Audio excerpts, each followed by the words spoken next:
Hi there. This is a quick update for the reaction to the House of the Dragon Season 2 finale and season in general. That, yes, this season was affected by the writer's strike and more than we thought by HBO truncating the season. I always thought they stretched one season across two and that made it worse. No, they literally lopped off episodes 9 and 10. And this was the studio's fault. The writers could not have changed this. I'll make more videos about that. Point of this video is I want to go over, by the numbers, what is happening in terms of industry news and viewership, and that it's really not that bad, that the core fundamentals are strong. That's the point of this video. Also because just a few hours ago, yesterday, Warner Brothers Discovery had a big earnings call with David Zaslav, and he's in a lot of trouble because even I have stopped encouraging that it's really, what are you doing? You cut money from this, you were allegedly turning things around, this is a flagship project. So I just want to cover that House of the Dragon, HBO, and even the Max streamer are actually doing very well. It's Warner Discovery as a whole is being dragged down by their cable channels because cable is dying. And it's complicated. The people, Megan's reaction on Twitter, people went, oh, there was this big earnings report, they're in hot water. Well, kind of, because we're the jewel in the crown and really profitable. But to start with, the bigger thing is assessing reactions to Season 2. Because a thing I have noticed across the board, and it's not just me, this is from everyone. I mean, we've seen this, I'm still on Twitter, just because where else would I go? That's where everyone knows me. That I have seen other content creators, I don't use TikTok, but TikTok people making videos of the negativity in my comment sections is insane, or YouTube channels going, I'm flooded with people who are upset there wasn't a dragon battle in every episode. That social media, the random comment people are freaking out. Maybe they were hype fans, maybe not, but regulars, no. Content creators and professional critics in magazines have, there's criticism, but they're generally supportive of the season. Kim Renfro really defended it. So, recently check her out on her thing. So, the point is, how do we objectively measure reaction? How can you measure reaction in terms of viewership numbers and ratings? The ratings are stupid, they're rigged, they're useless. I mean, episode 6 was review bombed by Saudi Arabia for having a same-sex kiss in it, which I didn't think was well written, but I wouldn't know. They review bombed it, which is awful. It's bigotry, and it's also like you're obscuring our criticism. Well, this wasn't very good writing, and we can survive it as a one-off ad-lib. But I've made a video about that, of just the review bombing of everything. Point is, as of I'm making this only 48 hours after the finale, the rating for that episode on Rotten Tomatoes is 48% and dropping. I hope, however, that seeing the silver lining here, this utterly universal negative reaction is something the studios will notice and give Season 3 10 episodes again. We don't know.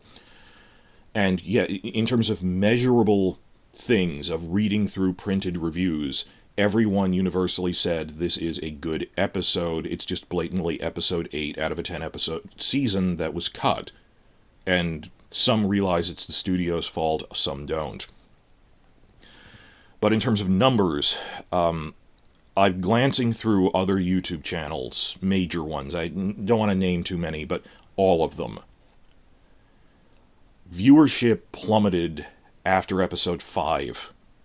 And it's just, we reached the heights of viewers, not just my channel, all of the big regular Song of Ice and Fire channels covering this, the episode review views. Episode 4 was a peak because it was a dragon battle, and then after episode 5 it dropped, and there was one setup episode. You didn't even wait 2 episodes, or until the finale, and the Dragon Seeds episode, that episode 7, the Sowing of the Dragon Seeds, was amazing. People were excited again, and viewership did raise a little, but I saw like clickbait channels literally said, I am rage quitting, and they stopped making reviews after episode 4. You know who they are, with the red arrows and circles and everything, and here's leaks. One episode, which I actually thought was decent as a character building piece. It was like the first episode Bela had real dialogue in, good scenes in. There were good Rhaenyra scenes. I make more defensive. Episode 5 wasn't a show killer, And and thankfully, like, other reactor channels are going, why is everyone freaking out after episode 5? I don't get it. So enough of the, but in terms of the people actually running those channels said we weren't bored, in as many words in their finale summation went, we weren't bored episode 5 onwards, and we're frustrated there isn't a real finale pushed to next season, but we want season 3 to come sooner instead of later. We are waiting for season 3. That major reaction channels that you see, like in those reaction mashups, that's how I'll gauge what big ones are from TV-only viewers. I want to make my own mashups of just the nice things they said in response to the finale of, I'm frustrated, but I still like this show, and I'm still looking forward to season 3, and maybe the strike affected it. Because their words count more than mine, because, I'm all opinionated. So, like I said, point of this video is the YouTube views are down, even by mid-season. This wasn't something the finale did. It was, oh, this terrible episode 5. It's like, episode 7 was good, really good, and 5 wasn't that bad. And just gauging their reaction like that, I can't believe people are that fickle. But in terms of the streaming data that's just coming out, that's another big thing you can measure. Bizarrely, viewership numbers increased throughout the season. Through streaming data. Well, this is complicated because it's only measured, and they only give figures for the United States. And viewership was holding well, it went up. And in contrast, internationally, we don't have all the numbers, but Latin America viewership increased 30% over season 1. Think about that the expansion is international now. I'm basing this off a Variety article I'm going to link below, that season 1, this is combined on all platforms, Max and HBO, but it's mostly Max now, like over 2/3.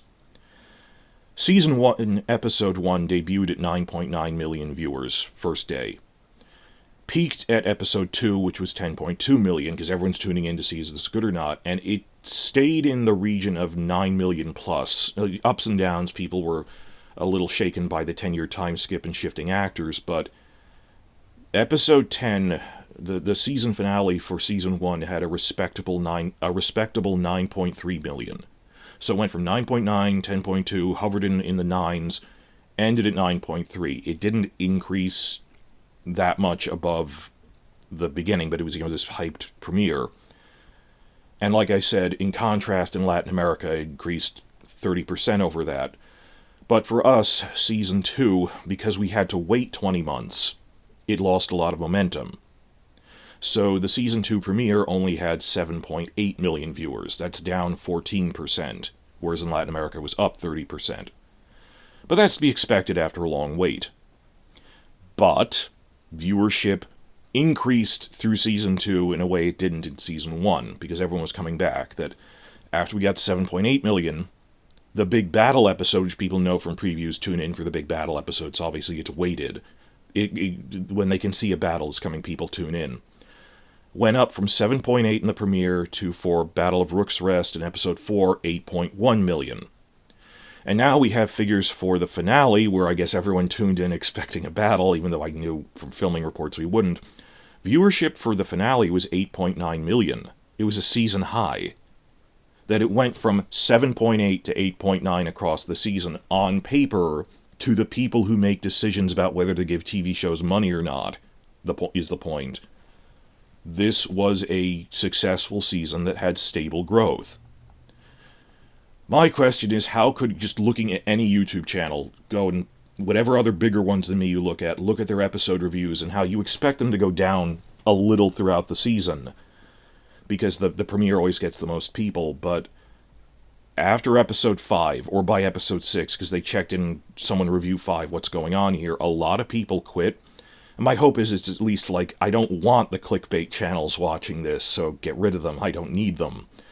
But it's still an issue of, are people still interested in watching this? How much of a core viewership that's stuck through those episodes defending them are we still willing to have? I don't know. But why was YouTube viewership declining like that, even if raw streaming data viewership was increasing steadily throughout the season? Well, I think people tuned in for the battle episodes. They don't give numbers for every episode. Maybe viewership for episodes 5 and 6 was pretty low and then bounced back because people were expecting a battle. I don't know. But once the battles come, the people will return. Like when people see trailers for Season 3 and they see that Battle of the Gullet is in this premiere, they will come back. I'm not worried about... See, you see my point here. I'm not worried about the health of the franchise as a whole on a scale of the next 4 years. I'm worried about that between now and when Dunk and Egg comes out next year, are people going to still watch YouTube content? I don't know. I was really encouraged by something that YouTube channel D. Charles said. That his... check out his video, his immediate reaction raw take to Episode 8. This off-the-cuff speech he gave about... I haven't been able to do any lore videos. My time for 2 months has been consumed with episode reviews. And he's right. Look at any... I checked a dozen of them. Look at all the major Song of Ice and Fire channels. We're kind of in the doldrums because we haven't been making interesting lore videos. That's what sets us apart from reactor channels from mainstream TV. We know the material. So my advice is to get through this... Even if this was a wonderful season with no criticism, we're facing a fall that has no content. No news content. How can we both be backlogged on lore videos and, oh, we have nothing to do? We're going to spend the fall making lore videos about Season 2, episode by episode, the way we wanted to as it was airing, and we just couldn't. Like I saw it with other channels. I was trying to make lore videos the first 2 weeks, and I couldn't keep up. Other channels, first 2 weeks, tried, couldn't keep up. Now it's talk about specific things from every episode, which are interesting. There's a lot of stuff in these. Other news is, and I'll make another video about this, we thought filming was going to start in fall. Matt Smith said it would. More than one actor said that. Ryan Condal's come out and said filming will be starting in April-ish, next spring. That is somewhat encouraging to me because it might be that they're delaying filming because they're fighting with HBO to get a 10-episode season again. Logically. Because we heard more than one person say we're going to jump right into filming. If filming is paused, we can't confirm that it's because of that, but it's a good sign. It's a sign in the right direction. No, it's... If they already told them make Season 3 8 episodes. They wouldn't go on pause if that was still... if they were going according to plan. They must be paused because the plan has changed. Separate video on that. Problem, though, is we're not going to have any filming news until spring. Though it will continue through September, so at least that's stuff to do in 2025. On top of this, when does Dunk and Egg come out? Actually, good news. I'll make a separate video about this. It's now looking very improbable that Dunk and Egg will come out as late as autumn 2025. It's probably going to come out next summer, and there is some chance it might even come out by April. Spring season. I'll have to check. A new show, particularly the first season of a new show, always gives you a real shot in the arm in terms of online content and viewer attention. So we'll see what happens. But either way, April at the earliest, maybe trailers. But between now and April, that's 6 or 7 months. Oh crap, more like 8 months. What are we going to do? Crank out the lore videos that were backlogged because Season 2 just had so much content in it. A lot happened, just lore stuff. I mean, Episode 5, book fans are like, oh, there's so much stuff in this because it's character stuff and background and things. The other point I want to get to quickly is the earnings call for Warner Brothers Discovery that just happened. People will be going over this and what exactly it means, but the short version is they had a net loss of $10 billion quarter 2, and $107 million adjusted to the consumer. I don't know what that means specifically, but they were losing money as a company. But, and this is another Variety article I'll link below, Max itself, the streaming company, has topped 100 million subscribers for the first time due to international expansion. Again, the expansion now is international. That Season 2 viewership increased over Season 1 30% in Latin America. That USA subscription, in terms of subscription numbers, they dipped slightly in the United States. Over last year, it was like 52.7 to 52.3 million. It leveled off. But internationally, it grew from like 47 million to 51 million. So they're, with the launches in France and stuff, other launches they're going to do this year, that, hey, they topped 100 million. But that's just a number, okay? It's just over that line. But okay, 95 million, 105 million, what difference does it make? Ad revenue for Max literally doubled since last year. Well, 99%, but their ad revenue has outright doubled. People are watching this. It is the cash cow for Warner Discovery. Max is successful. They're increasing subscribers, revenue is making money hand over fist. And House of the Dragon had stable growth on its viewership. There was a dip to begin with no knowledge of what season 2 would be like. Obviously, episode 1 would have lower viewership just because it's been 20 months. But viewership on paper was increasing, at least for the battles episodes, but it wasn't this massive decline. So viewership is stable, and they're making money off of it. The problem is their cable channels are bleeding money. And there's a lot of talk in the news about, well, it'll be too difficult to split Warner and Discovery again. Maybe we should sell off our unprofitable assets to people willing to buy them just to make back some of the money. That gut the cable channels. Yeah, because that's the way the world is moving. So when people ask, the point of this video is by the numbers as much as we can objectively measure and point at facts and figures what is going on in terms of review aggregators or viewership numbers. The viewership numbers are solid. Review aggregators, of course, getting review bombed, but that's because people were upset at the slower ones. But even then, when you look at what they actually said, I'm giving this a low rating because it's blatantly episode 8 out of 10, but the season is still pretty solid. So, in coming weeks, I want to make, because I think review aggregators are kind of cheap, they obscure what people are saying. I want to do a review of what all the print critics said about season 2. The crunch points, like episode 5 or episode 8. Just to give a sense of that people are still interested in this show, that we have to fight all this crazy chatter. I've seen more than one person, TikTokers on Twitter, saying, I have to make a video saying how absurd my comment sections have become. I don't know where this comes from, but it's happening to everyone, and other YouTube channels I've seen as well. And I might want to make a reaction channel mashup of the major reactor channels, live reactor channels, things I've already seen with my own eyes, just watching it week to week. I want to show you guys, this person said, I am looking forward to it. Like Nikki and Steven React had a very good summation of the season where I am very upset about episode 8 ending like this, but I look forward to next season. And it was a pretty solid season overall, a little slow in the middle, but those were character building episodes. I don't have a problem with it. So I'm trying to say with this video, the sky isn't falling. Things are still pretty good.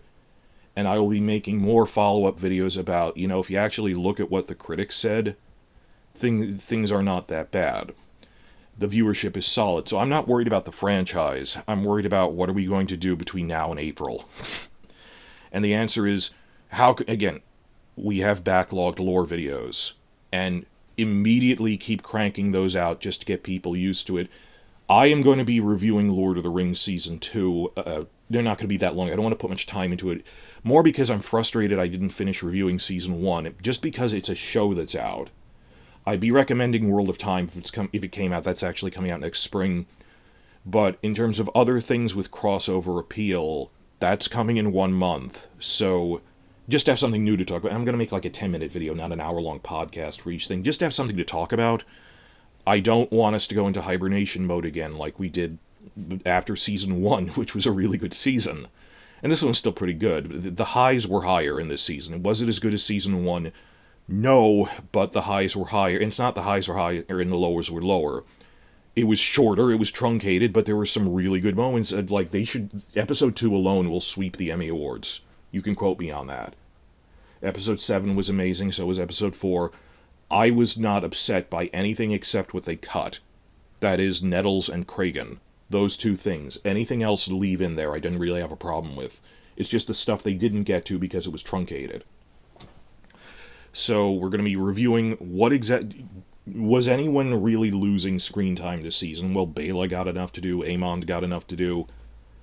Going to make things about assessing the season as a whole. It's not just going to be one Season 2 overview video. It's going to be looking at what were the critics saying. And generally they were positive and understanding. And I have literally 50 lore videos that I planned out. When I say, oh, I planned them, like, I have 50 ideas, and many of them I've scripted already.